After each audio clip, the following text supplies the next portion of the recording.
We're going to talk for a few minutes now about polls, specifically what it means when a poll is weighted. There's a lot of questions we get on email, on Twitter, on Facebook. Joining us from Austin, Texas tonight is Darren Shaw. He teaches government, elections, and all about polling at the University of Texas. He's also a pollster for Fox News and a member of the Fox News decision team. Darren, thanks for being here. I just want to ask you some brief questions that I get bombarded with all the time. One, how can you make a snapshot of the nation by looking at 900 people, 400 people, and be accurate? People write me all the time and say, I never get called, my friends never get called. I get the same thing from my students, Brett. The quick version is I use the soup analogy, which is I don't need to drink vats of soup to get a good sense of the taste and the flavor and the texture of the soup. As long as I get a spoonful that's representative of the entirety, then I can make assessments about the soup. And that's what we do with polling. We take a random small selection from the general population, and it doesn't really take much more than 400, 500, 600 until you build up a pretty representative account of the whole.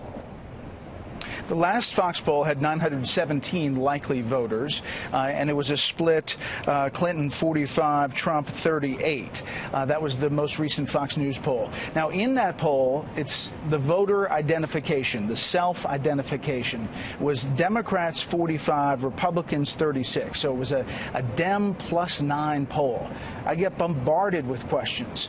How can you say this poll is accurate? It's Democrats. It's oversampling Democrats. What's the answer to that? Well, you and me both. I get these questions all the time also. The reality, Brett, is that we do what we call weighting with polls. That is to say there are known elements in the population. We know how many men and women are going to be there in the American population. We know the percentage of Latinos and African Americans and young people versus old. These are demographics, and we weight to census-determined and exit polling determined demographics. Party identification is different. It's an attitude. And I guess the short answer to your question is attitudes are subject to politics. And so it is true that party is a fairly stable attitude, but it does move around a little bit, and it moves around in reflection of the politics that are being discussed at a particular point in time. So, for instance, the last Fox poll came out of the field at a time in which the conversation was dominated by the Access Hollywood video, to a lesser extent by the second presidential debate, and those things can cause weaker identifiers to say, well, I'm usually leaning Republican, but right now I'm going to call myself an independent. And so you get 2 or 3 or 4 point movements.